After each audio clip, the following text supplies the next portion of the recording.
Good evening and welcome to another edition of Crime Time with DutyRon and Ed Wallace. We are two retired New York City police detectives, and if you like all things true crime related from the police detective's perspective, hit that subscribe button and hit that notification bell so you won't miss anything from DutyRon and Ed Wallace when we go live or upload a video. Today we're going to talk to you about the Bryan Kohberger case. Can the M-Vac system strengthen the DNA evidence in this case? And we have the owner and operator of M-Vac Systems with us. But before we get into it, Ed and I would like to say special thank you to you, the subscribers, the Patreon supporters, the channel members, all of the moderators and replay viewers. You guys are what makes this a great place. We give thanks and praise for your not only support, but all of your questions and the way you interact and engage with us. We really appreciate you guys. Ed, how you doing tonight? Doing great. Happy to be here tonight. Happy to have Jared along with us. You know, we promised the audience that we tried to get somebody from M-Vac to come on, and we went right to the top. You know, what's interesting about this company is it was formed not for the reason it's operating right now. It was formed to fight an E. coli outbreak in 1993, Jack in the Box. For those of us who have some age to us, we remember this. It was just a horrible situation. And you know, Jared's dad came up with this idea of a machine that can detect bacteria in these food processing plants and so forth. So I'm not going to go into the whole story because I'm going to let Jared tell it a little bit, and we'll watch some videos.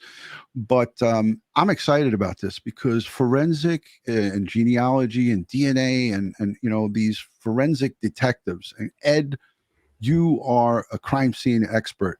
You know everything about evidence collection, and like this kind of gels so well with modern crime scene collection and you know, crime scene unit operation. And you could speak so strongly about this, and everybody in the chat is going crazy. They want to hear what you have to say and Jared has to say.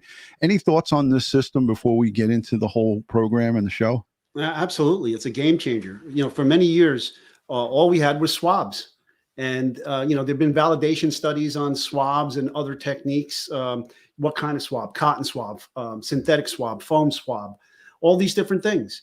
And, you know, and they would do the validation studies and they would say, okay, this swab works better than that swab. And then, but, you know, we always knew that swab had its limitations and that we probably weren't collecting everything that we could potentially get. And we're probably missing a lot of stuff. And then here along comes the M-Vac, and it proves exactly what we've been saying. After certain things was swabbed and we only got, we didn't get enough genetic materials to get a profile, but we had something, but we just didn't have enough. Then process that same item again years later with the M-Vac, boom, full profile. Yeah. Okay. It's a game changer. It's all about the methodology. Okay. The system that is being deployed here in an aqueous solution of collection and vacuuming, that it tops the swabs. So I'm happy to have it. So we have with us Jared. Before we do that, Ron, do you want to do anything first? I do. You're pulling the trigger a little too quick, but Ed, I know you're chomping. I hate when that happens. We can't wait to bring Jared on because there's so much to talk about here, and I don't think we can cover it all in one show. But when you kept saying Schwab, I was thinking of Charles Schwab. No. I was getting confused. No. But that's because all your money you invest, right? That's what happens when you retire, and then you still work when you're retired. You have to think about money investing. But let's get into this small introduction. This is just a little background. This is the COO of the company, just giving you a little bit of an overview on the M-Vac. This is a really good short clip that tells you a lot about this.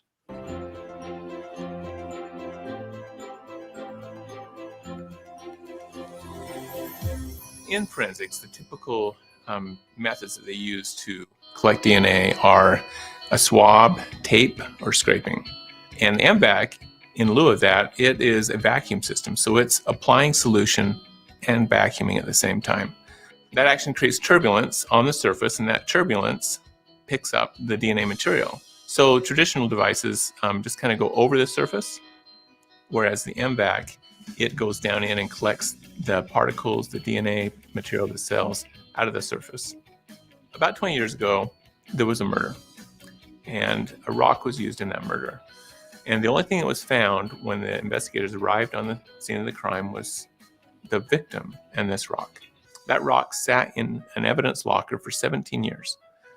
At the end of that time period, with all the advances in DNA, they decided to pull the rock out and try swabbing and some of the other methods to see if they could get any DNA off of it. They got a little bit, but they did not get enough to move the case forward. It was then M-Vac'd, and they found a full profile. So the perpetrator was apprehended, and he's now in jail waiting for trial.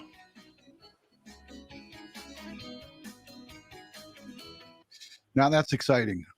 We played that video once before, and looking at that technology, and Jared told us before we went live, there was a newer video from earlier, from current day, but that says it all, from 2016, and this technology is fantastic.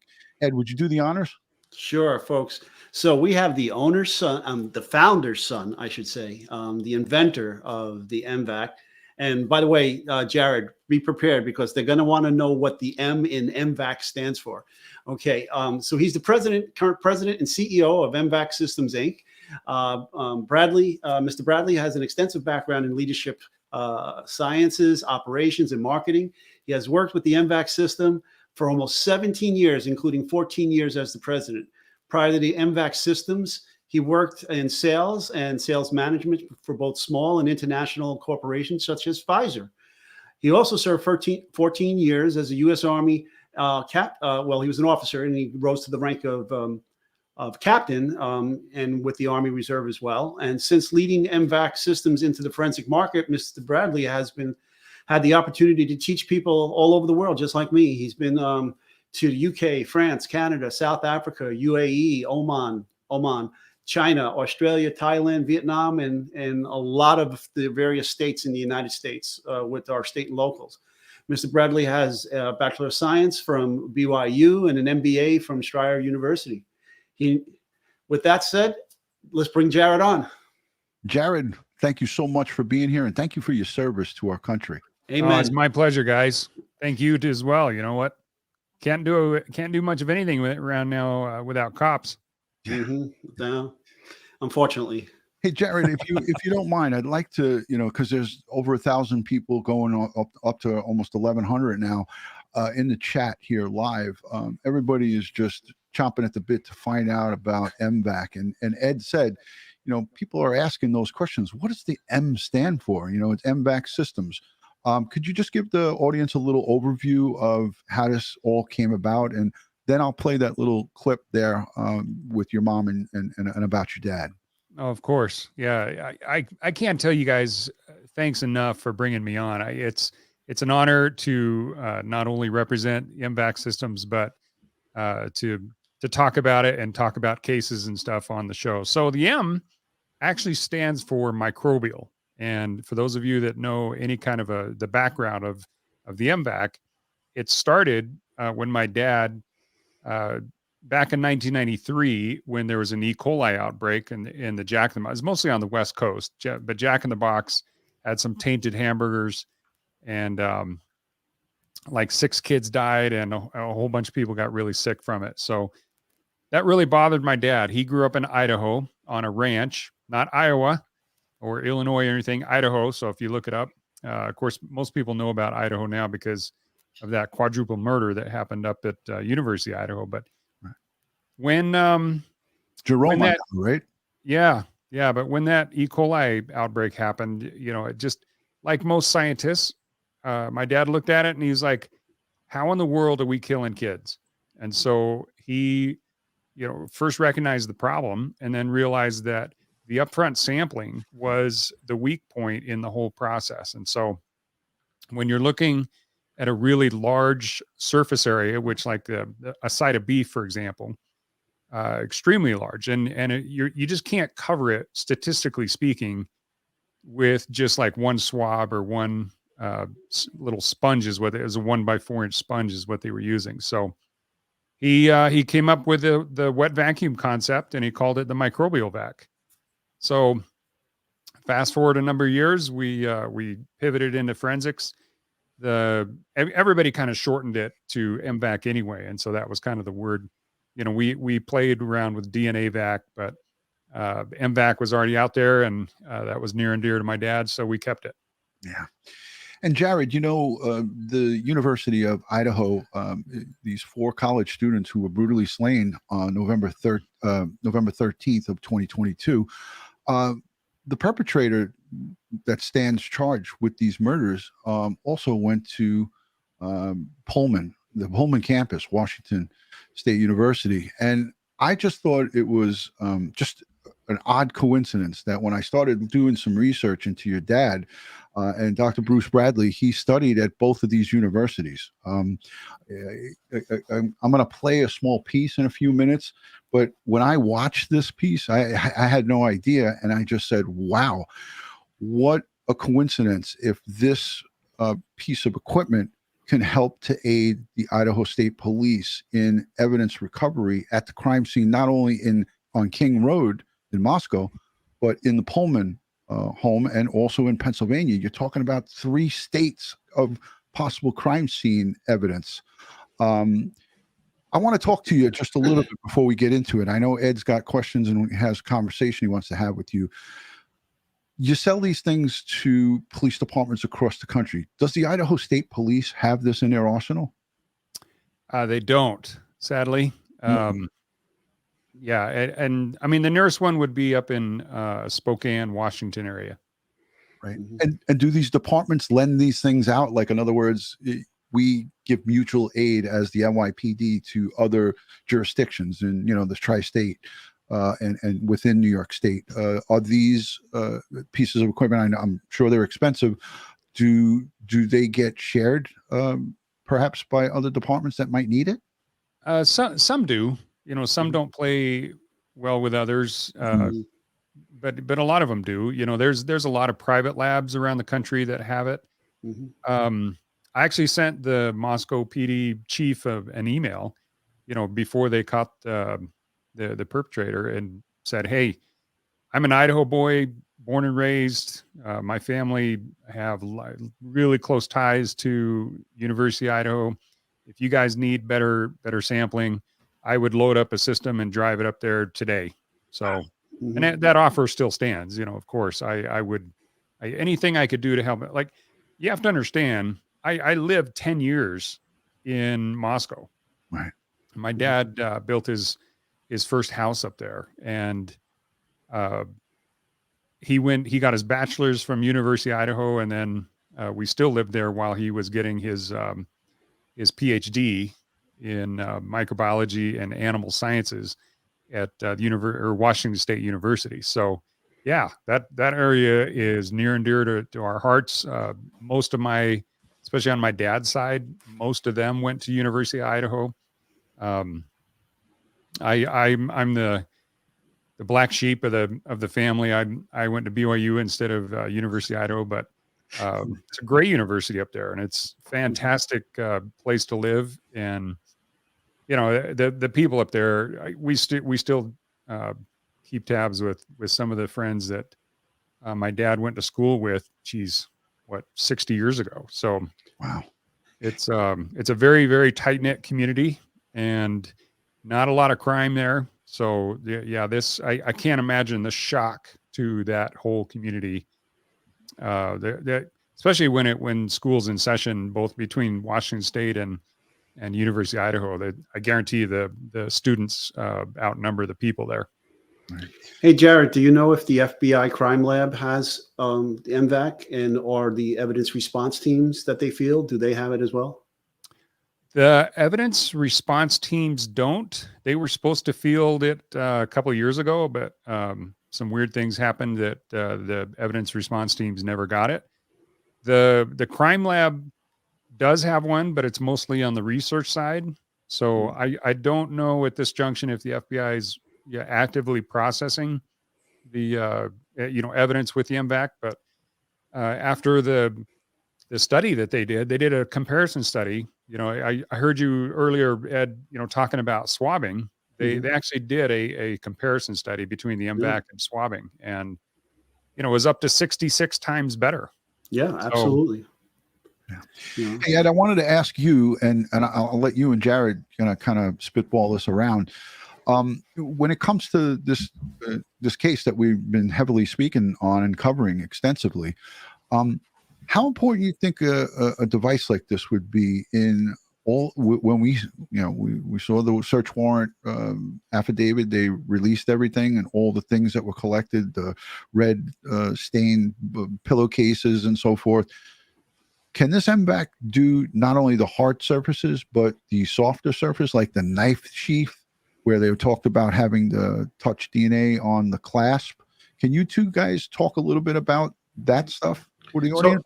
Are you talking more versus porous and non-porous surfaces? Is that what you're really trying to get at? Okay.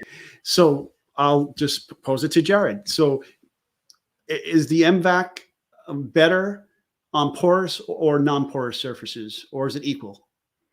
Well, the biggest differentiation is going to occur on the porous surfaces. The clothing, the rocks, the bricks, things. When you're talking tabletops, there's really not a lot of place for the DNA to go, and so swabbing typically works just fine there. And there's something else that I think might help Ron as well as Ed to understand.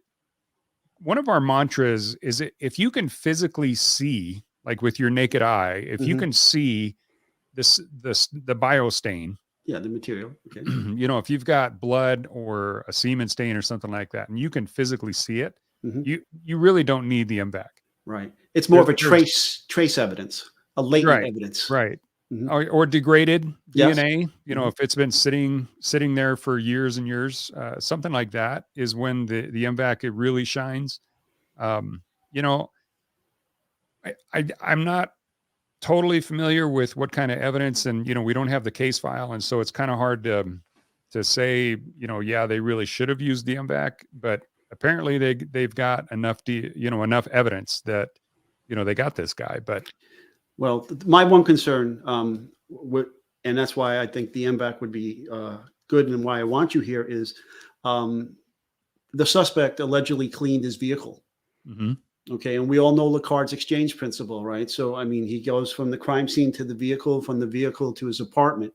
So there should be some exchange that occurred from materials he brought out of the apartment, and then he deposited some of that material into that vehicle.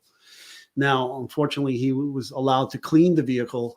And I know from my years of experience and training, despite how thorough you think you are, there is always something left behind. And that's why I think your instrument, the M-Vac, would be the ideal tool now to use post cleanup by the defendant to see if we can't find any of that material. Your thoughts on that?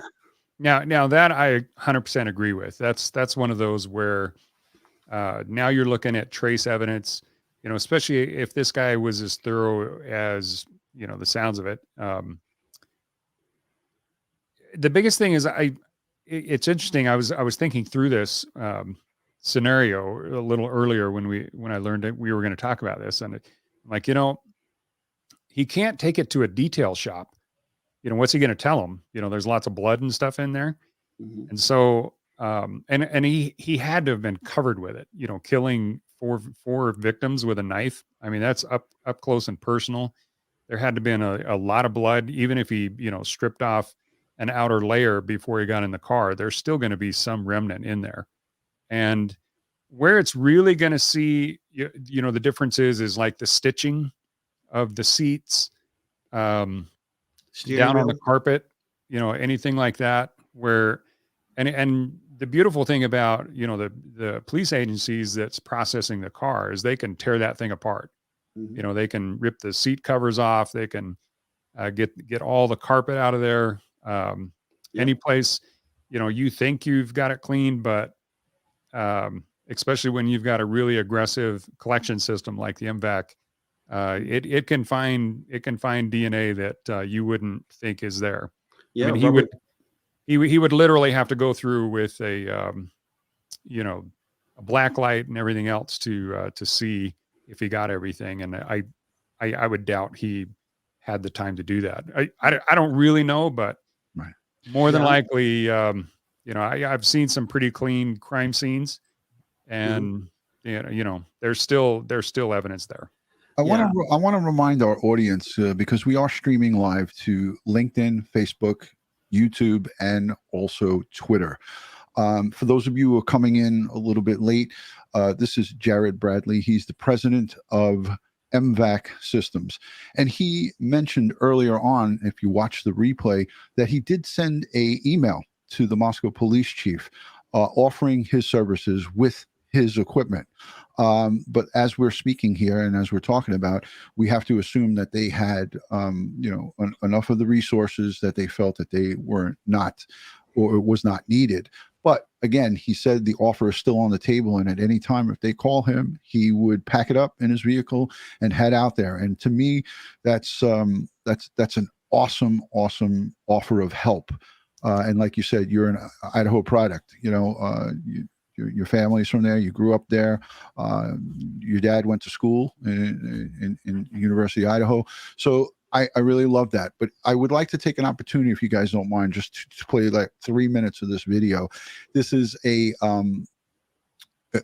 legacy video of his dad, Dr. Bruce Bradley. He was the inventor of this. He came up with this idea, and he spitballed with a whole bunch of people. It looked like I wrote down Dirk, Wayne, Jared, and then you, Jared. So there's a bunch of people who are involved in making this kind of come to fruition over the course of from 1993 going straight into 2005, if my notes serve me correct here. So hopefully I did my homework the right way. But this video here, your mom opens up and it's outside. Is this the home where you grew up, the Bradley residence that they show in the beginning of this? No, that's actually one of the offices that my dad was developing the M-Vac in. Cool. All right, let's play this and we'll let the audience take a peek at this, and we'll be right back, guys.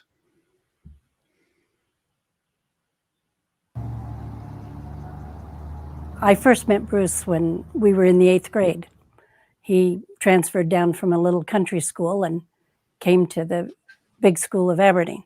We were friends for quite a while and then dated our last year, and then we each went our separate ways after we graduated from high school. And then we met up again and dated and got married the next year.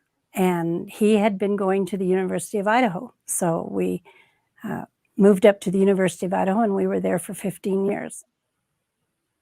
I learned very quickly that Bruce always had to be doing something.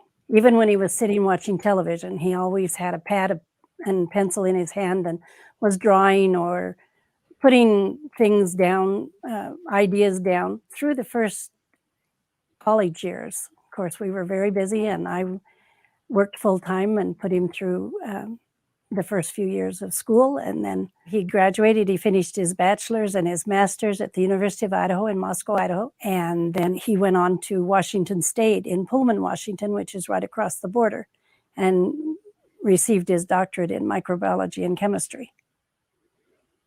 I guess the main thing about Bruce is that he continually had ideas. Different things were always coming into his mind of new ways to do things, or ways to make things better, or a new project. At one point, there was a terrible problem with E. coli.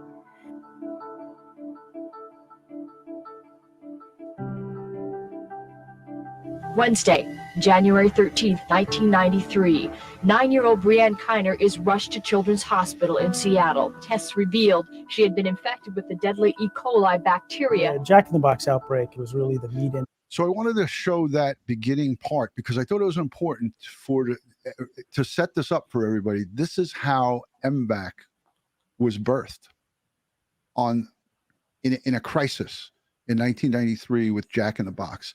And this is where I want you to kind of take over just a little bit. I know Ed's got some questions, but I want people to know how this came about and the journey, if you could kind of condense it. I know it was originally set up to combat this E. coli outbreak and the deficiencies in the food processing plants. And I was amazed at the reception that you guys got, or the lack thereof with this. So if you could take it from there. Yeah,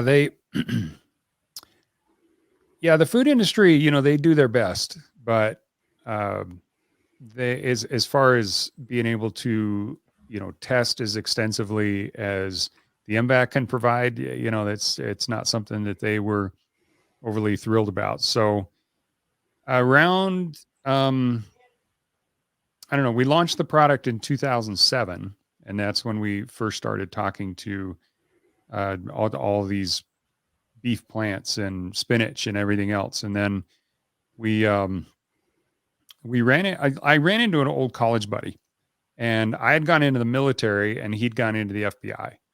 And in the course of catching up with him, I was explaining what the M-Vac was, and he was like, "Man, that would have been amazing on some of my crime scenes." So we took it to a private crime lab here in Salt Lake and had them test it for us. And they came back and they said, we've never seen recoveries like this before. So, and they said, "Oh, and by the way, we're buying that machine that you've left us."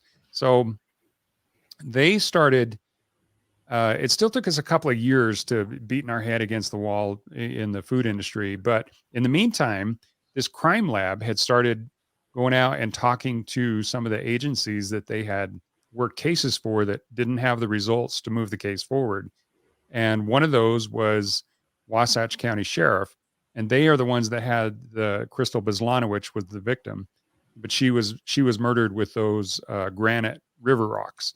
And so they contacted Wasatch County Sheriff, had them resubmit those rocks. And now, granted, you have to remember that the swab had collected less than a half a nanogram of DNA material, and this is all touch DNA. So it's basically from the culprit's hand, where he had gripped the rock and was beating the victim with it. So less than half a nanogram. They use the M-Vac and they get 21 nanograms of DNA. So that's 42 times more than what they needed to create a profile.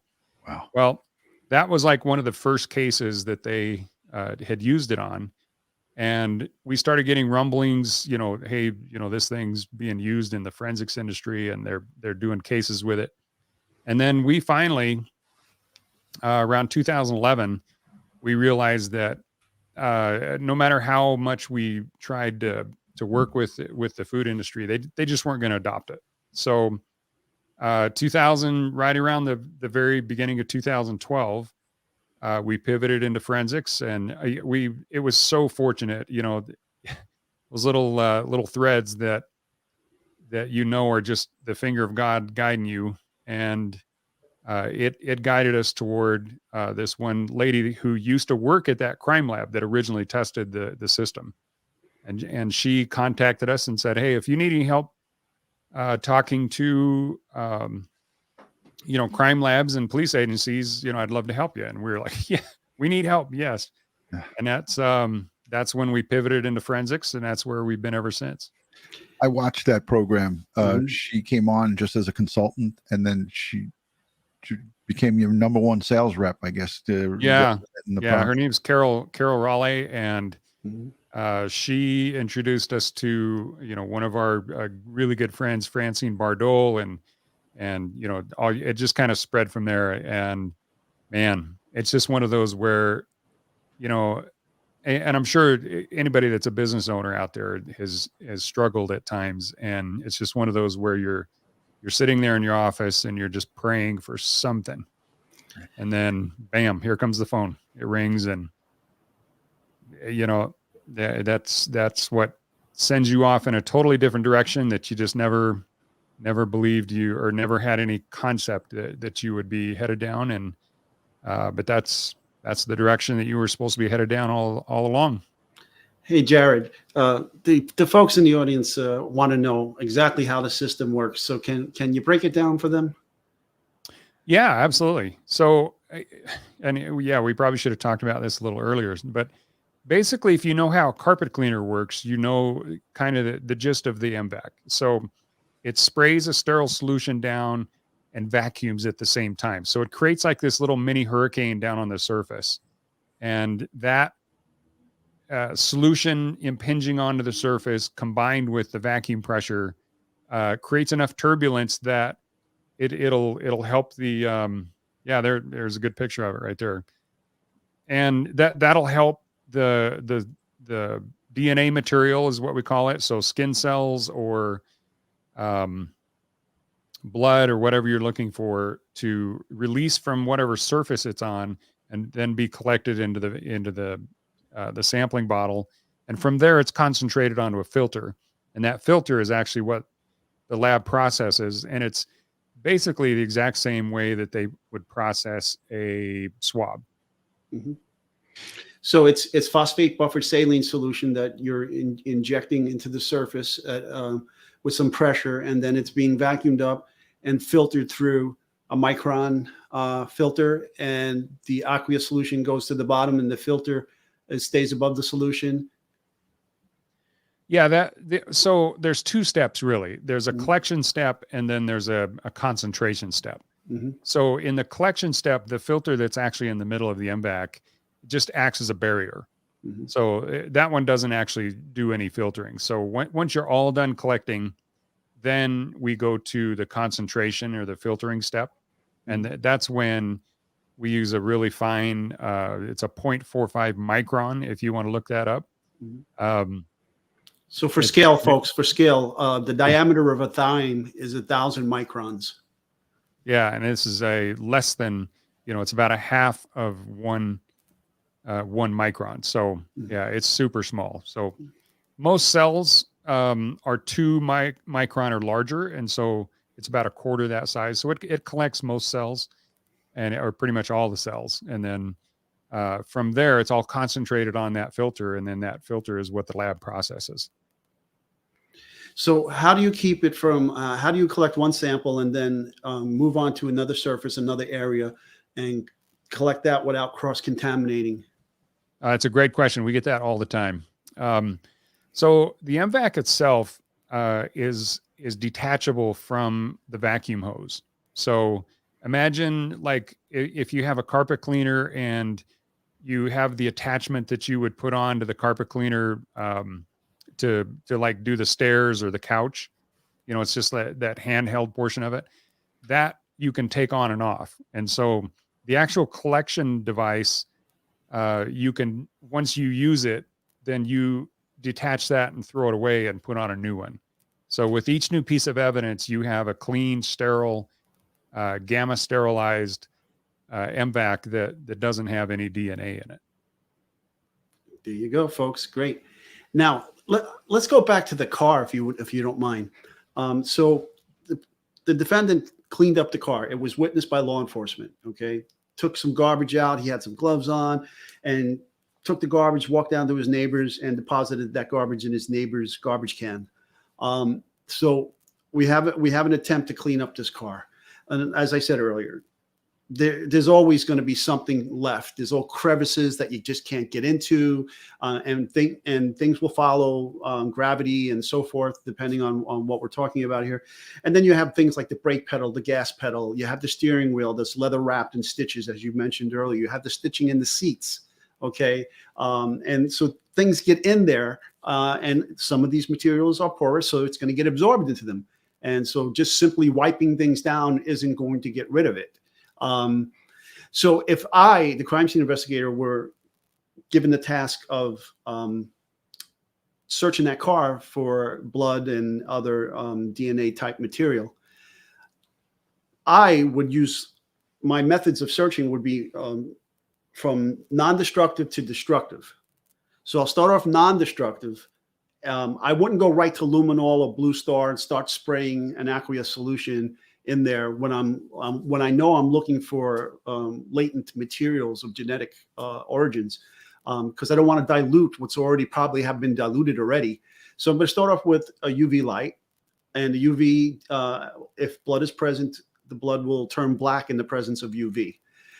And then I'll go to an infrared camera, and I'll do infrared photography, searching for potential stains, so I can get the contrast of the materials in there. Once I've done that and I located certain areas, I think at this point I would not go to luminol or blue star. I would deploy the M-Vac. Would you rather we do the M-Vac before any type of luminol or blue star and then M-Vac? It's hard to say, honestly. You'd kind of have to see it. But if you were positive it was blood, or at least had a really good idea, and you were concerned about, the luminol diluting it even further, then yeah, go straight to the M-Vac. There's the interesting thing about blood is, there's no DNA in a red blood cell. There's only DNA in the white blood cell. And so you're already talking about really small. I mean, it may look like there's a ton of evidence there, but it's when you're talking strictly DNA speaking, there's limited amounts. And so, diluting it even further may jeopardize, your ability to actually, there's thresholds that you have to meet at the lab. And so if the sample isn't robust enough, then it's called a stochastic threshold. And that threshold is critical in order for the lab to actually go back to the detectives like Ed and say, yes, you have a semblance of a profile or a full profile, or you don't. So you might be able to see little blips in there, and it almost looks like a heartbeat. As far as the DNA profile looks like. So, but if it doesn't surpass that threshold, then, I'm not a lab person, but I know enough just to be dangerous. And it's one of those things that, time and time again, when agencies have used the swab, they've submitted them to the labs, and the labs comes back and said, you know what, there's something there, but there's not enough for us to legally tell you what we see. Then we'll go back behind that, sample the exact same area with the M-Vac, and boom, it gives you plenty. Yeah.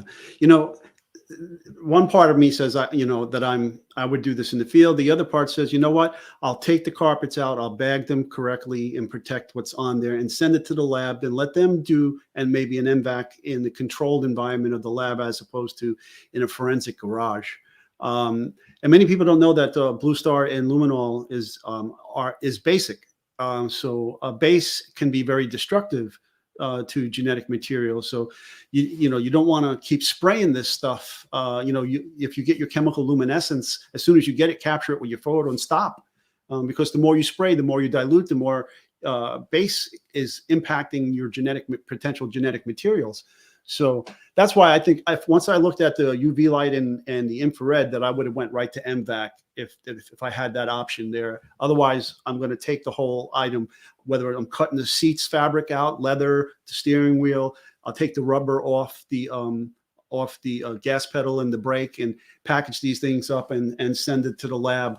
Take the saddles off, and look in every crevice, every joint of plastic molding, or whatever the case may be. Seat belts, buckles, the whole 9 yards. Yeah. Hey, I got a quick question for you, Jared, and this is coming from in the chat. Some folks were asking redundantly, how many departments in the United States have your equipment in their possession? Is it a great number, or can you not speak about it, or? There's only a couple hundred, which is just means that we've got a lot of work to do. But there have been a lot of agencies that have submitted evidence, especially to private crime labs. So there's been thousands of cases that have been worked with the M-Vac, but not every agency that should have one has one. So NYPD, for example, 0. Wow. Ed, are you surprised at that? No, I was there when a demo was done. In the powers that be, thought it was too fragile for field work, and they better suited for the laboratory. You were there? Yeah. There in Jamaica? Yes, at the lab. Oh my gosh. Well, Ed, it's your fault. That's not my fault. They didn't listen to me. Ed, it's your fault. So that's interesting. All right. They thought it was too fragile. But when we designed it, We actually designed it for the food industry, and those guys got forklifts and fire hoses basically in a beef plant. So Right. it's pretty robust. I've seen a brand new one get dumped down a flight of stairs. Yeah. They put it up on the table and it still works. So Jared, that's where the term cop proof comes from. right. Yeah. All right. So, if a cop gets their hands on it, are they going to be able to break it, or will it survive that? and people above my rank who, decided that it wasn't cop proof. Right. Oh, wow. That's So the next question that we have in the chat, because I want to get to the questions. We're almost at 40 minutes. How quickly this goes by, our 1 hour show. What's the cost on this machine, Jared? So the machine plus enough consumables to do about 30 items, the training, everything is around 48,000. Wow, we have some pretty good chatters. Somebody put that in the chat already, so I guess they must have looked it up. Yeah. But I was surprised. Maybe we can get a picture of the whole unit. Yeah, I mean, I have that 2 minute and 46-second clip. If you want me to play that, Jared, the one that you suggested. It has the this is from Iceland. the Iceland clip. Yeah, let's play that because it shows the whole machine. It actually shows them wheeling it out of a vehicle into a location. So can you set this up for the audience, what we're going to be watching here for a minute? Yeah, so the head of the CSI, the serology department in the Reykjavik police in Iceland, which basically covers, the majority of the country. He was a good friend of a lab director here in the States, and they got their master's degree at Marshall University and together at the same time. And so they were discussing it, and he said, I want one. We probably won't use it a ton, but it's better to be prepared than to not have one. And so a couple years ago, I was able to travel to Iceland and train them. And this is one of the videos that we put together about it. That's awesome. Let's play this for the folks. And I'm with the Reykjavik Metropolitan Police in Iceland. I've been with the crime scene unit here since 1997, and I'm now specializing in serology, and I've been doing that since 2005. I have a bachelor's degree in criminal justice and a master's degree in forensic science from Marshall University. The police force in Iceland is about 700 officers sworn. The crime scene unit has 13 people. 8 of them do rotations as crime scene officers, and the rest are lab folks. We serve the whole country. The biggest crime here is property crime, burglaries, thefts, and narcotics. By the way, folks, that's the M-Vac machine in the foreground. It's behind him there, folks. So just so you know, you see a little bit more of this in this video. For me, it is sexual offenses and physical assaults. We have, on the average, about 2 homicides a year. So that's not a big factor in our work. But when they do occur, they take time. I heard about the M-Vac So there it is, Ed. No, I know. It doesn't look like a bulky machine, and it looks pretty durable. Mm-hmm. Now, does it come on the wheels, or he actually has that on his little dolly there? She has it coming out of the back of the police vehicle, I guess. But that machine in itself, how much does that weigh? With the cart, it's about 65 pounds. Yeah, so that cart comes with it, the transport? Oh yeah, every M-Vac has a cart with it that you can remove it if it's going to just sit on a table. But anytime they go to the crime scene, there's agencies that'll take them out in the middle of the ocean and sample boats out there, that are coming up for like the sex trafficking boats. Wow. So yeah, this machine, we haven't had a cop bust one yet. So I don't know what those guys are worried about. Freaking NYPD. Hold on a second. All right, here we go. Step away from the M-Vac. Yeah, step away from the M-Vac. Mainly through a friend of mine who was in the master's program with me and started reading about it, got very interested. And for us, it is just another tool in a tool chest. To be able to retrieve possible DNA from items that we have had problems with before, like rocks, ropes, stuff that's very hard to swab. I do remember a few cases where we were trying to get DNA from rocks and just basically tearing the swabs apart. I wish I've had this equipment a few years ago, but now that we have it, we are better equipped and better prepared when those kind of cases come next. With the training that I've had, I have a pretty good idea of where I will use it. I can think of a few cases, old cases, where I would have liked to have had it. Definitely we will look at some evidence again. I have a good starting point of what I want to do. It has met all my expectations and even more. So I think it's more versatile than I thought it was. It's just a new weapon in the armory. With this training, the capabilities are more than what I had thought of before. So I'm very excited to start using it in real cases. That's fantastic. I got to say, I'm impressed with this whole thing. And for me, look, we look at the King Road homicide scene, and every inch of that home, Ed, you and I looked at this extensively, are hard surfaces. There's no carpeting in that house. Yeah. 6 bedrooms. It's all either laminate flooring or so there's no carpeting in there. So this M-Vac, and listen, for those of you who suffer from PTSD, I'm about to talk about some things here that might trigger that. So you might want to mute yourself or mute your microphone. There was in that crime scene, as per the police chief and the police captain, a tremendous amount of blood. We saw blood dripping out of the foundation on the outside of that home. I want to just get your thoughts, Jared, on the use when you have a tremendous amount of blood like that at a crime scene. How important is this to bring a profile forward of a potential perpetrator in a case like this? Well, the biggest problem, like you said, is with that much blood, but that's all victim blood. So that's not really going to be helping the case move forward, is finding the perpetrator. So the biggest thing that you would have to do is isolate areas that you think, while the suspect was stabbing the victims, where he would have touched, where he would have knelt. There's some. I'm thinking if he injured himself, Jared, is what I'm saying. Yeah. If they injured themselves. But a lot of times those kind of blood spatter, the dripping is going to be a little different. So, Exactly. maybe swabbing is going to be probably okay there, but killing a couple of victims in the bed, he had to have knelt on that bed.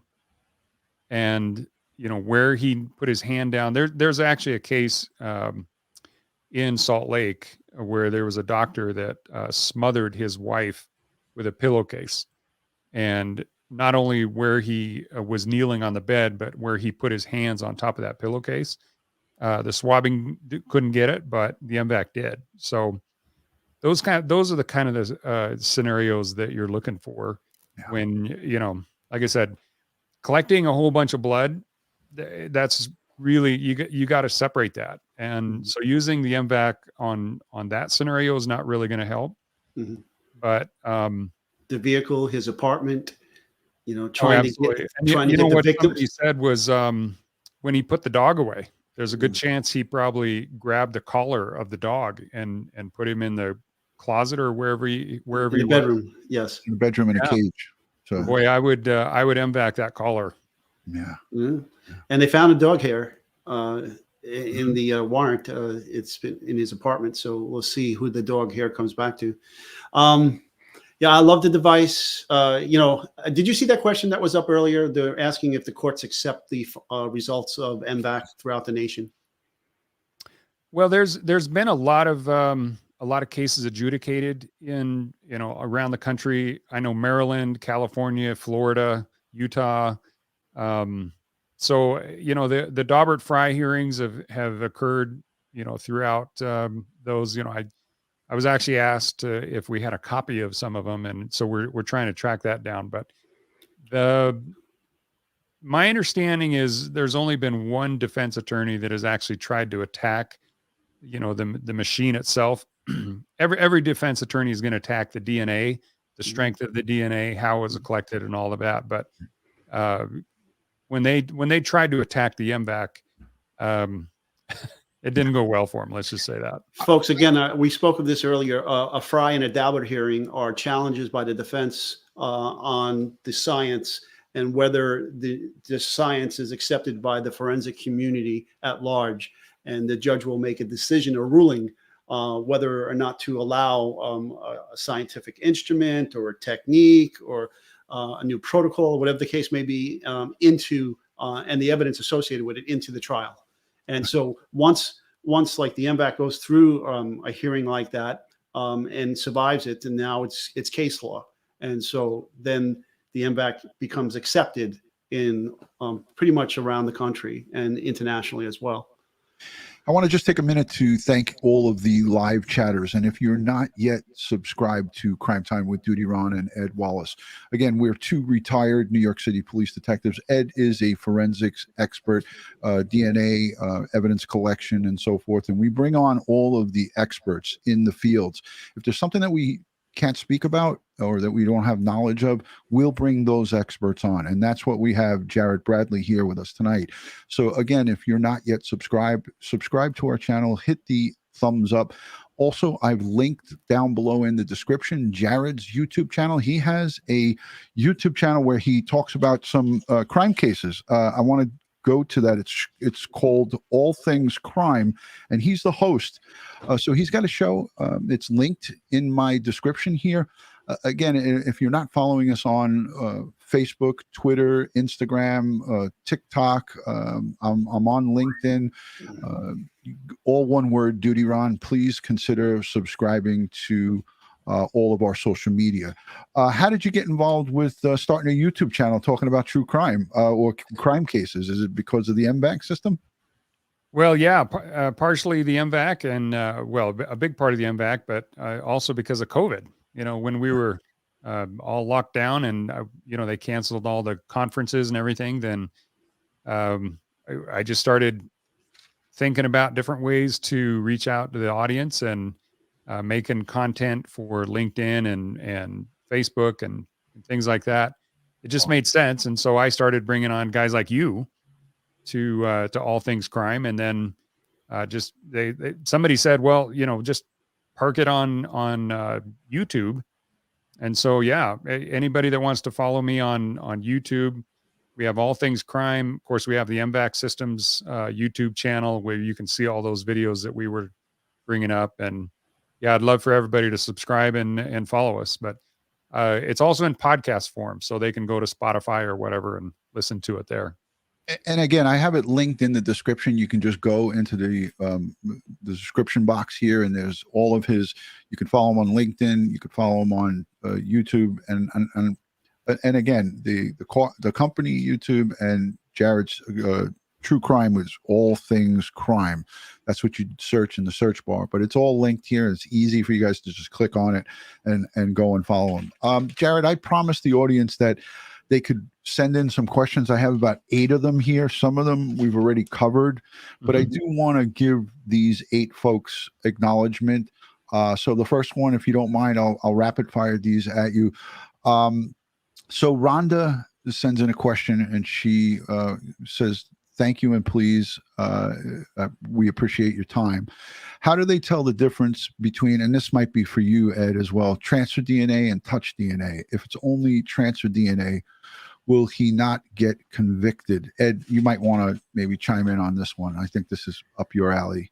Well, I mean, transfer DNA can be anything. It could be blood. It could be cellular. It could be oils. So, I mean, because any one of those types of materials can be transferred from one surface to another. So, it depends exactly what the definition, she's looking for. Jared, do you want to add anything? Well, the biggest thing that we've talked about when I talk about transfer DNA and the M-VAC, because it's so powerful, is going to pick up transfer DNA at times. And you just have to remember that DNA is just one cog in the wheel. It's just one piece of evidence. And for the most part, it's a lead. It'll take you to one place where maybe the detectives haven't thought of yet. So it's not, nobody's going to get convicted based on, one just small on one cog of the wheel. They have to complete the wheel, if Right. that makes sense. The totality of the evidence. Okay. And it's also important that everybody understands that, these investigations are a team. When you heard there was 50 FBI agents and all of the numbers, we all have to check our we have to put our egos at the door, and we need to make it a team effort, because this is what happens in a large size investigation like this. Everybody puts in, their 2 cents, and as somebody old timers say, it's kind of spitballing ideas and thoughts and different angles. So it's more than just one person at this. Mm-hmm. So here's the second question. It comes from Kim S. And I want to say thank you to everyone who took out the time to write out your questions. I took the liberty of rewriting them. So I'm old school. I'm gonna be 60 soon. So I like to write stuff down. So Kim S, thank you. She says, is the M-Vac being used in the Kohberger case, and what can they get from inside his car? We've already covered this, but Kim, thank you so much for that question. Do you want to just maybe touch on that, Jared?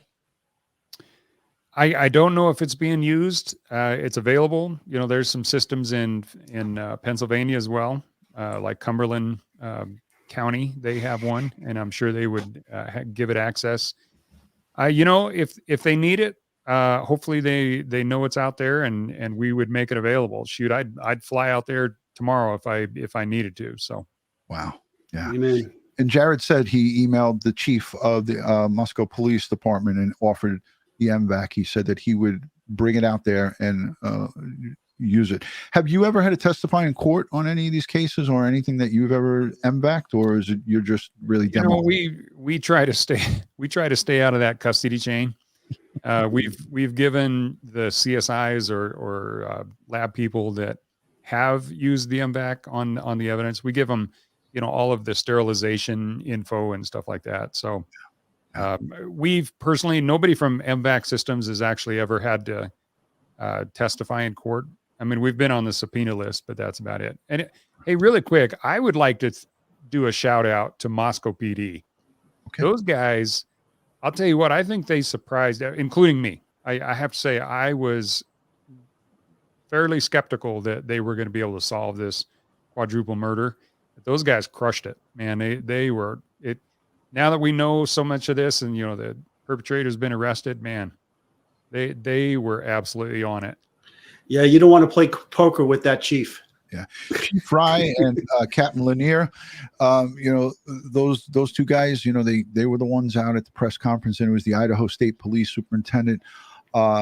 Kudos to all of them, because Ed and I also had our doubts as well early on in this case, but we had a whole big piece of humble pie to eat. And we gladly took that serving and ate it, because they really did a dynamite job in this case. And now it's up to the prosecutor to, get that wheel of justice continuing on. I want to rapid fire through these because we answered these already. Karen, thank you so much for the question. Karen C. This is for Ed. She says, with the crime scene so messy with the blood, how does the process work if the blood is mixed? I guess she's referring to commingled blood. Do they take the entire area like a carpet or the floor to the lab? Do they cut that out? Could you please explain, Ed, if there's any complications? Thank you, and I love you. She said that. Okay. It's pretty tough sometimes to see whether blood is commingled. I mean, and it also depends on the size of the object you don't want to inundate the lab with all this blood. All right. So you have to very carefully understand what it is that you're looking at and make a determination as to what is probative and what is not, and collect what is probative. Why am I collecting this? What questions am I looking to answer? Okay. And that's the process that we have to go through. Sometimes, like I said, I've done things like cut out chunks of concrete sidewalk because I didn't want to mess up extracting, because I didn't have the M-Vac, but I didn't want to mess up extracting blood that had been absorbed into concrete. So I protected it, covered it, protected it, cut it out, and sent it to the lab, and gave the lab the work, because any mistakes made in the field on the evidence cannot be corrected by the lab. If I screwed up in the field, they can't fix it. Right. Okay. Right. So, you know, I mean, I don't know that I would roll up a 20 by 20 foot carpet and submit that to the lab. And in that case, I may take samples, as opposed to where we learned later in the warrant that there was a pillow covering, and they had several reddish brown stains on it. And instead of submitting the whole pillow, they cut those stains out. In that case, pillow being smaller, I would have packaged the whole pillow up and submitted it to the lab. Yeah. Yeah. You mentioned that in a previous live stream, and it makes sense. Ellie Mae says Ed needs to be cloned. And I agree. There should be a gazillion Eds running around in the crime scene arena. They are, but they're just not named Ed. Ed's the man. Yeah, Ed is the man. And Jared, you're not a slouch yourself either. So let's rapid fire through these. Colleen M, what's the cost of the M-Vac? $48,000. Thank you, Colleen M. You're so sweet. And she says, thank you and please. Susan A says, can M-Vac be taken to the King Road crime scene to collect DNA? Jared offered it to the Moscow police chief in an email. Janice, lifelong learner, says, do you think if more people knew about the advanced tech, fewer criminals would commit these crimes, knowing the M-Vacs out there? Jared, what's your thoughts? Ed's already saying no. The criminals are stupid. Yeah, I doubt it. They're called criminals because they don't follow the law. Yeah. I think most crimes are targets of opportunity, and you know, if people see them, then you know, right there they go. Here's one from Gregory. I'm going to rapid fire because we're on question number 7 already, and the next one comes from a doctor. Gregory W says, regardless if the defense blows holes in the timeline or DM's testimony, if DNA from one or more of the victims are found in Bryan Kohberger's car and or apartment, 2 places they didn't willingly go, is it game over? Ed, what's your thoughts on that? And then I'll go to Jared. Again, it depends on the type of DNA. If it's blood, he's done. If it's touch DNA, that, you know, then you might say, well, could it be trace transfer? Right. But then he still has to explain, okay, so how do you come in contact with them? Or what's the nexus? How is there this trace transfer? You know, so I think he's pretty much done if that's the case, especially if that dog hair comes back from his apartment as the match to the dog in the crime scene. Yeah, to Murphy. There's no way he can explain that. Jared, any thoughts? Oh, I totally agree. I mean, there's, like I said, you know, that cog of the wheel shows up. The defense has to explain how it got there, and right. I think that'd be a tough one. Yeah. All right, this one comes in from Dr. Tony F. So he says, what quantities of DNA can be realistically obtained from surfaces like the leather knife sheath, the metal clasp on the knife sheath, and previously cleaned areas like his car and the car seats? It depends on how well this person did his cleanup. Ed, you probably can answer that better than me, though. Well, I think Jared also touched on it. It depends on its porosity. The more porous something is, the more it gets in there, the harder it is to get out. Right. Okay. Because it's absorbed into the material. It's, you know, non-porous surfaces is just resting on the top of it. Okay. Jared, you want to jump in there? Well, yeah. There's even on clothing and things like that. You know, there's still DNA even after it's washed. So. Yeah. Well, I heard DNA. I saw the study. DNA survived autoclaving. Yeah. Okay. Now you remember the anthrax attack of 2001? Oh yeah. The Senate Hart Building was a weaponized version of anthrax, what was released from envelopes sent in the U.S. mail and contaminated the whole building. So they hired a hazmat cleanup crew, a licensed hazmat cleanup crew, to come in there. And they injected a strong oxidizing fume into the building. And then they did quality control, quality assurance, swab testing of various surfaces around the building. And they didn't understand the technology with the swabs. They were doing PCR DNA testing on for the anthrax. And they were getting PCR DNA hits from the swabs. And they were like, it's still here. Yeah, no kidding, it's still here. You didn't vacuum it up or wash it away. You killed it, because if you would have cultured it, you would see it wouldn't grow. But the DNA is still here. Okay, Right. it's dead on the surface that you swabbed. Okay, and they cost the taxpayers another $1 billion to do a second fuming. Here's Dr. Silkman. That was the question from Dr. Tony, aka the Foul Play Team. He says, "Thank you for answering my question." The last question comes in from Anika in South Africa.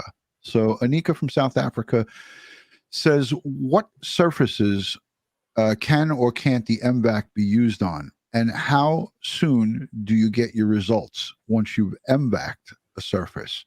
These are pretty good questions. Yeah. And can you do a demo? I know I'm pushing it. Love from South Africa, Anika. Thank you, Anika. That's for you. This is all you, Jared. Right on. Well, I've been to South Africa a number of times. Love that country. Fantastic people. So there's actually a couple of M-Vacs there. They're just not being really used a whole lot. It doesn't necessarily speed up the results, but what it'll do is it'll collect more of whatever is there. And there's really no surface that, I mean, other than like dirt, you can't spray water down on dirt and then try to suck up the mud. So, Right. but other than that, pretty much, it's crazy how many different surfaces they've used the M-Vac on. Like I said, rocks and bricks and all sorts of clothing items, the sticky side of duct tape. Wow.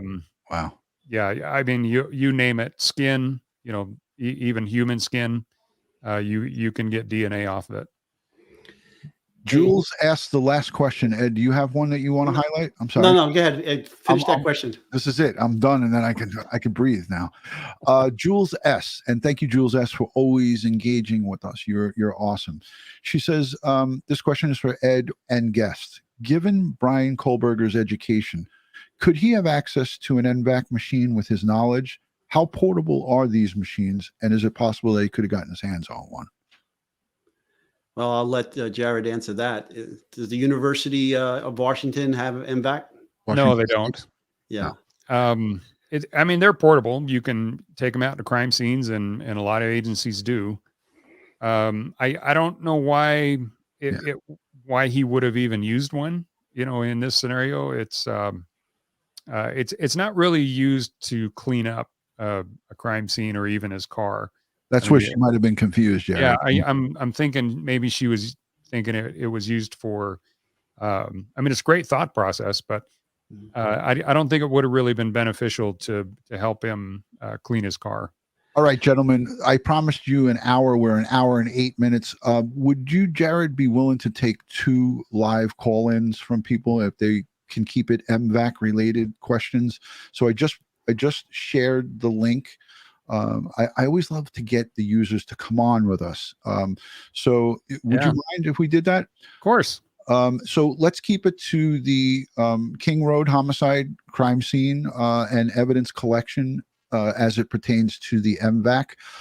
So I just posted it in the chat. You guys could come up. You just have to enable your camera, make sure you have a pair of headphones on, and just let us know where you're watching, city, state, or country. Some folks sometimes are watching at all different hours in the UK, and we have folks that are from all over the world watching Crime Time with DutyRon. Kitty U says she just subscribed to Jared's YouTube. So I think you're going to see some plus signs in the YouTube subscriber column from Crime Time. Fantastic. Yeah, so so thank you, Kitty Coo. Yep, we have 2,100 folks watching, still an hour and 9 minutes into this thing. So if you have any questions, I shared the StreamYard link. If you want to come up, ask the questions. We'd be happy to answer them. And if you have anything now, just put hashtag Jared or hashtag Ed or hashtag Ron, and then put your question, and we will be happy to answer your questions. Ed, you got something to Well, I just saw this and I just wanted to highlight it. And it says, I bet Ed would have loved to have this technology during his tenure at NYPD. And Nancy, you're 100% correct. I just got to tell you, and Jared, you might appreciate this, is I got so frustrated with the condition of our equipment in the crime scene unit, in the vehicles too, that I bought a used family van, got permission from the job to use it as my personal crime scene response vehicle. And I bought all my own equipment, everything, ballistic lasers, bloodstain pattern trajectory kits, you name it, I bought it. It was all my own equipment, and I had logs on all my pieces of equipment. I had calibration logs, I had maintenance logs. I did all my own, and I kept my van packed with equipment, knowing that when it was time to use my equipment, it was going to be there and ready to be used and not broken in some crime scene van that wasn't being maintained or taken care of. Wow. So if I would have had 50 grand at that time, I would have bought one. You know what's crazy about that? The NYPD is the largest municipal police department in the United States, right? 30 to 40,000 members strong. And Ed and I, when I started in 1991, Ed, of course, is an old timer. He started way before me. But when I started in 1991, there was 40,000 members of the NYPD. And you're hearing from a crime scene unit first grade detective that he had to bring his own vehicle with equipment to go out to homicides and various different crime scenes across the 5 boroughs of New York City. I'm actually shocked by that. You actually never even told me that story, Ed. No, I got a garage full of forensic equipment that I maintain to this day because I'm still a licensed private investigator. I get hired by defense attorneys and prosecutors to work cases. Wow. Hey, while we're waiting for more questions, it's something really interesting that we've found over the years. You know, you have kind of the really big, and there's probably 20 agencies that I would put in this category, like NYPD, LAPD, LA County Sheriff, Houston PD. I mean, the really big ones. And the interesting thing about it is you guys were so busy that I've actually had a number of them, both in the LAPD and NYPD, that you're so busy you don't really have time to really investigate a case unless it's a really high profile case. You just I've heard of some agencies, they'll have 2 hours to process a homicide, which is ridiculous. And I never had that. Then they're on to the next one. And so that's one reason why some agencies, at least that's the excuse they've given. But what we found is that the majority of the M-VACs that are out there are the mid-size agencies, where they might have a couple of hundred sworn officers as opposed to 40,000 like NYPD. So that's just something that we found over the years. Yeah. I understand what you're saying, but I tell you, in my personal experience, I never let a boss push me out of a crime scene before I felt it was finished. Okay. And they tried. Don't get me wrong. They tried, because there were other crime scenes, especially in the early 90s during the crack wars. There were other crime scenes, stacked in rack, waiting for a crime scene team to respond to. We had 2,200 homicides in 1 year. Okay, yeah, 200. And we only had 75 crime scene investigators. Yeah, the first year that I was on the job as a rookie in 1991, we had 2,200 murders in the city of New York. Yeah, and then as the years went on, it started to decline. And then when Mayor Giuliani took over in '95, we saw a huge drop because he gave the power of the police to go out and grab these drug dealers off the street and so forth, where prior administrations that had that little hands-off approach. So aggressive policing. Hey, Keeping It Real is asking Jared, does the UK have any of the M-VAC machines? That's a great question. Thank you. That is a great question, and I appreciate it. Keep it real. I have a distributor in the UK, and so he's ready. But as of right now, there's no active M-VACs. Wow. We've done some work with the Metropolitan Police, and it's just really head scratching. I don't know. We're trying to figure that out. All right, I have the M-VAC website up here on the screen. We're off the screen now, so it shows casework. It shows how it works. It's pretty interactive, this website, and it also has all the socials: the Facebook, the YouTube, the Twitter, and the LinkedIn. So if you go over, and this M-VAC website is linked in the description. I think I put like 4 links in the description, all leading back to Jared and his business. So if any of you know police executives or smaller police departments or larger police departments that need this equipment, make sure you get it over into the contact form, and they will help you out over there at M-Vac. All right, let's see who we got here. Timmy Acosta. Oh, look at another fellow NYPDer. So That's right. yeah, retired. Timmy, welcome to the stream, brother. How are you, Tim? What's happening, Ron? Hey, Tim. Hey, Ed, Jared. Tim, nice to see you. Very good. Thank you. Great to see you guys tonight. What's on your mind, Tim? So I have two questions for Jared. Does the M-Vac have a calibration process? No, I mean, we do once a year. Most agencies will send it back to us, and we'll go through a kind of a annual maintenance. But it's a vacuum, so it's either sucking or it's not. And but as far as the actual calibration, like what you would expect with ALS and those kind of things, no, it's not. Second question.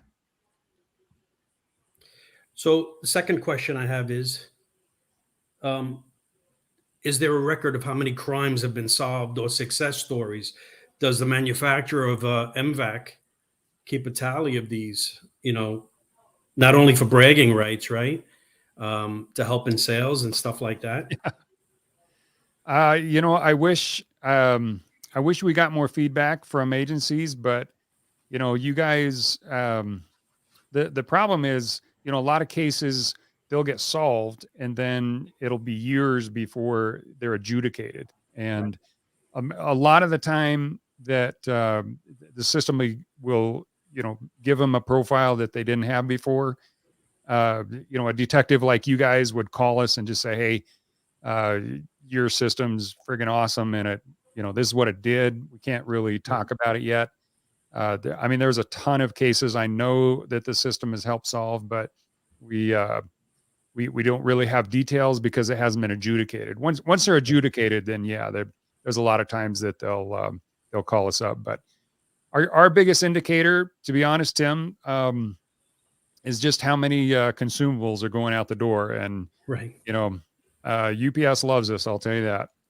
Good stuff. Good stuff. Somebody in the chat asked, Timmy, for Jared, somebody in the chat asked, when did the M-Vac get put in full blast into production and available for use, whether it was first in the food service industry?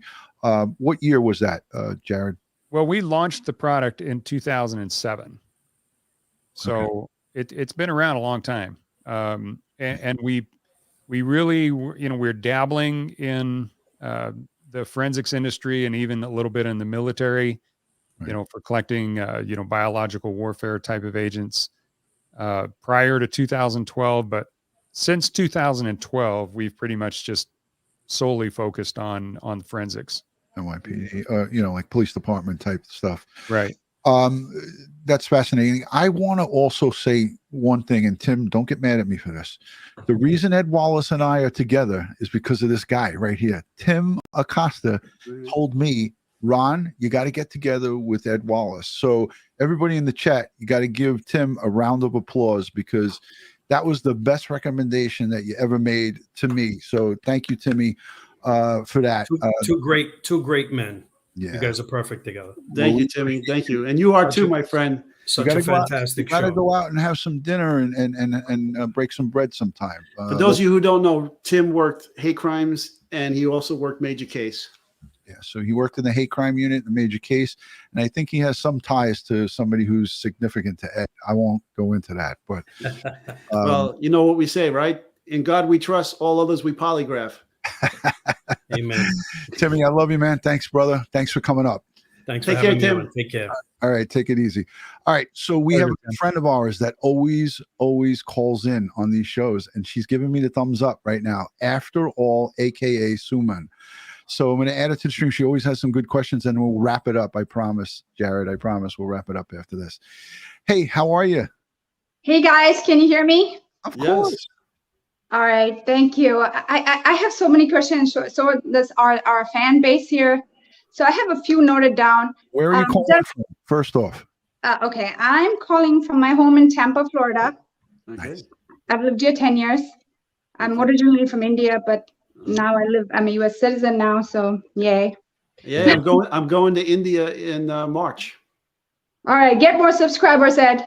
Okay. Bring it back from India. Yeah. Namaste. Namaste. I know, that's a good start right there.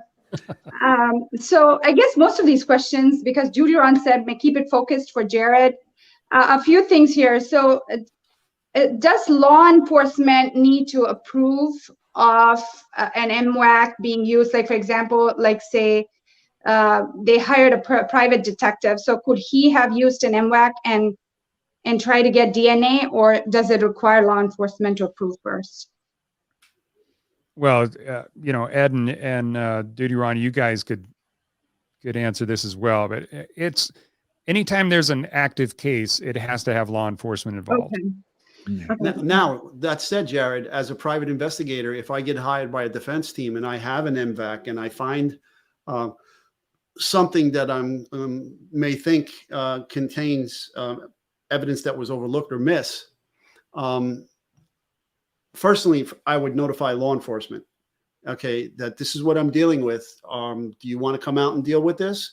And if they decline to come out and deal with it, then I'll M-VacSystem the sample and I'll give it to the defense attorney to send to a private DNA lab to have it processed. Right, So, but I think that's also a good point. she might have been referring to if a department wants to use it, do they need prior approval as well? And that would be a definite yes. You know, well, anytime you're going to use a piece of equipment in crime scene investigation, forensics, or labs, you need a protocol, you need training, you need certifications. You know, you just say, okay, here's your M-VacSystem. Okay, go out and do this. And that was my part B of the question. I mean, is Jared just selling a product, or is it like Adventures with Purpose? Maybe he has a services team that will say, hey, we know how to use the M-VacSystem best. We'll come and scoop the DNA out for you. So is that something you guys offer, or just like it's a product sale? Oh, with every system that we sell, the training comes with it. So just last week, I trained Hollywood PD in Florida, and Boca Raton PD asked me to come back out and train a couple of their new CSIs. So yeah, it usually takes just about one day to train, you know, like 6 CSIs or lab people on how to use it, and then they're pretty proficient with it. So it's not an overly complicated machine, but using it properly is really important. And you heard what he said earlier. He wants to keep himself out of the evidence chain of custody. So, you know, his people aren't collecting this stuff for law enforcement. He's training law enforcement. They're purchasing the equipment. He's training them, and they're doing it. Yeah. Yeah. Absolutely. And one last thing, and I'm done. Everybody has to go home to bed. So this is just my pet peeve question. Can this solve a case like JoAnn Ramsey, where they say there's very little DNA left, there's nothing that can be taken out of it? And, you know, I don't know what the problem is, but can this be used for like a cold case or anything, like where they have very minimal mixed DNA? I know you guys touched on that, but yeah, the shorter answer is absolutely. The oldest case that I know of that has been solved using the M-VacSystem is 56 years old. So Wow. yeah, I think it was a case from 1966 or 67, something like that. That was in upstate New York. So yeah, as long as the evidence is stored properly and it was collected, you know, it wasn't contaminated when they collected it, and you know, it's stored properly, then yeah, it can solve a lot of cases. And you know, we also talked about some of the wrongfully accused. Some have been in prison for 20 years or extended period of times, and the M-VacSystem has come into play. And the Innocence Project, I think, utilizes this equipment with their team. I read articles about it. So it's not only fighting to get criminals and bad guys behind bars, it's also fighting to get innocent people out So it's really multifaceted. So thank you, after all, aka Suman. We love you when you call in and ask us the question. Thank you. Thank you. There you go. Thank And you. guys, thank you for your service, all of you, ex-military, ex-law enforcement. We're so lucky to have you, and we're listening in for free. As a subscriber, I can say I feel very guilty, but I haven't had the guts to actually give my credit card on YouTube, so that's my biggest problem. But We understand. I really appreciate everything you guys do for our people. Thank you. Thank you. And Suman, if you want to go see some of the videos that we have on our M-Vac YouTube channel, I think that would answer a lot more of your questions, because there's a lot of cases that we talk about on the channel there, and even I think there's a case that we highlight that was 39 years old, so it might be of interest to you. Yeah, that'd be awesome reading. I'm going to show the YouTube channel while I have her on here, so you can just hang out here. So it's M-VacSystems. And if you go to, again, I'm subscribed here and all notifications are on. Make sure when you subscribe to somebody, make sure that you do the drop down, because it usually reverts to personalized. You have to click all to get all the notifications, and then you could just look at all of the videos here. There's just a chock full of information with Jared and various different professionals that he interviews here. You could sit here for hours and look at this stuff. You could see the things in red. I've already looked at all of these that are highlighted in red. Just like he said, Jared said, every question that you could possibly have would get answered. And I hope everyone goes over there and hits that subscribe button on the commercial, on the M-Vac YouTube, and also on Jared's YouTube crime channel, which is all things crime. All right. Yeah.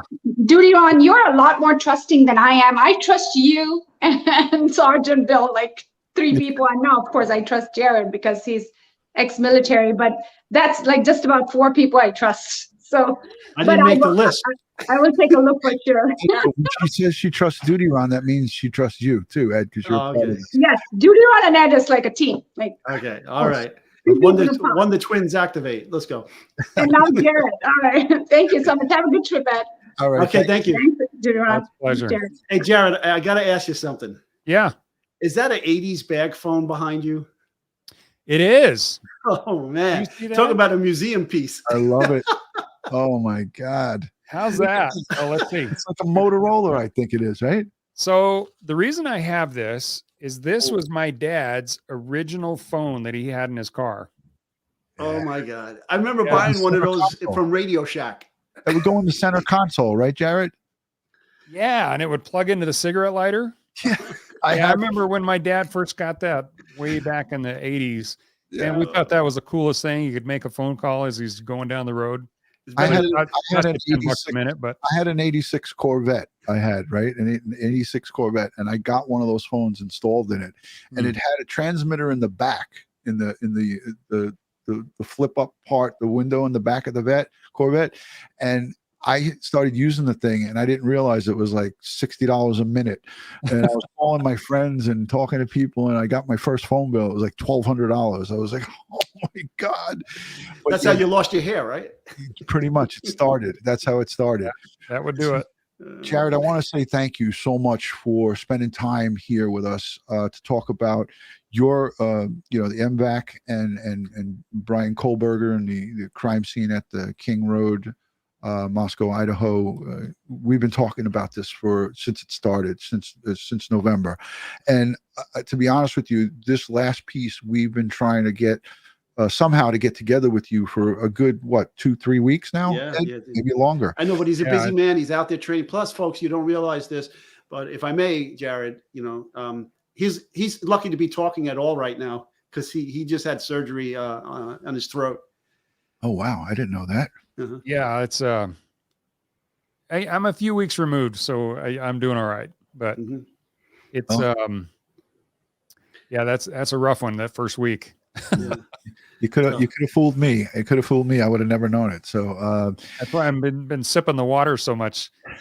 Yeah, see, and he doesn't burp when he drinks his water. I burped once, for crying out loud. Give me a break. God. And this is water, by the way. Let me go full screen with this before we end, because I want to show Matty Boy Sully. His dad is a retired captain. It's an NYPD glass, and it says 90X, which is an unfounded call. Yeah, with the Grim Reaper. Yeah, with the Grim Reaper, and I'm drinking water out of it just in case. I know everyone's likes to be nosy and, oh, is he drinking vodka or what is he drinking? No, it's water. This is what I'm filling it up with. So, but anyways, Jared, man, you drink what you want. But yeah, if I was drinking vodka, I'd be proud of it. I'd be sticking my chest out. Like, yeah. You know, when I first came on the job, the NSU lieutenant said, never drink vodka when you're out with the boss. And he said, why? He said, you need to drink scotch, not vodka. This way, when you're drunk, he knows you're drunk and not just a stupid idiot. My goodness. Right, you know, there's a camaraderie that exists, you know, within the police and the military. You know, when you have you know, you're literally putting your lives on the line for your buddies and the people you're serving, then you just develop this relationship that, you know, it's a never ending, you can just ride your friends forever. That's it. That's the one thing about the retiring from the job I missed. All right. Yeah. You know, that kind of camaraderie and the laughs that we had. Oh my God. You know. Absolutely. Yeah. I'll tell you what, guys, I'm going to be coming to New York before too long. And when I do, I'll look you guys up and I'll take you for some real New York pizza. There you go. Sounds like a plan. Jared, we'll definitely, if you come here, let us know in advance. We'd definitely like to show you around. We'll give you the keys to the city, and we'll have maybe a nice meal or two. And it would be great to have you come over here. I want to say thank you to everybody who watches the replay. If you can, give this a thumbs up, subscribe, hit the subscribe button, not just for our channel, but for Jared's and all the things that we have linked down below. Again, if you have any questions, we love to hear the conversation. We like to continue the conversation after the live ends. And how we could do that is by you leaving us a comment in the comment section. I want to say thank you to the moderators, the folks who positively engaged. And if you didn't get your question answered, send it over to DutyRon.com and just send me a note, drop me a note. If you have a question, I'll be happy to post it on YouTube, and I'll get to it. Maybe Jared will take a peek at it, or I'll forward it to him if it's a pressing question that we might have missed. Again, to keep the continuity of the show that we have and we present for you guys, we like to look at the chat, but we don't like to get sidetracked, you know, and off the rails and kind of go off of what we're trying to, you know, the information that we're trying to put out, so to speak. So that's why sometimes your questions might get unanswered, because if we answered every question, then we just have a show of just answering questions. So thank you for your patience, and thank you to everyone who's been here. Again, I want to end these things by saying a couple of things that I always say. I say, God bless the world. God bless the United States of America. God bless each and every one of us here in the chat. But especially these 4 victims, their families, they need us now more than ever. We send them strength, prayers, and positive vibes. And I want to thank my guests, Jared and Ed, and everybody who has joined here. Ed, I know you got something to say towards the end of this thing. As usual, folks, stay safe, stay prepared, and watch your 6. You're the man, Ed. Jared, any final parting words for anybody here in the chat? Oh, I just appreciate the opportunity to come on. You guys are awesome. Appreciate it. Thank you. Thank you, Jared. Thank you so much. And folks, just stand by for the ending. We always like to show you our security detail. The security detail is important to us because it consists of my dog, Ed's dog, and my 35-year-old parrot, the African gray, Popeye. So just take a peek at that, and we'll say goodbye from New York. And I think Jared's in Utah, if I did my homework right. I am. Yeah. Yeah, I love Utah. You know, Mike King, our good friend, is from Ogden, Utah. So he's up over there, and he's a police executive. Great guy, Mike King. All right. We got like 40 feet of snow, man. You guys need to come skiing. Oh, man. I was there earlier this year. It was great. Keep it there, and we'll come to you. Yeah, okay. All right. Thank you, guys. Good night.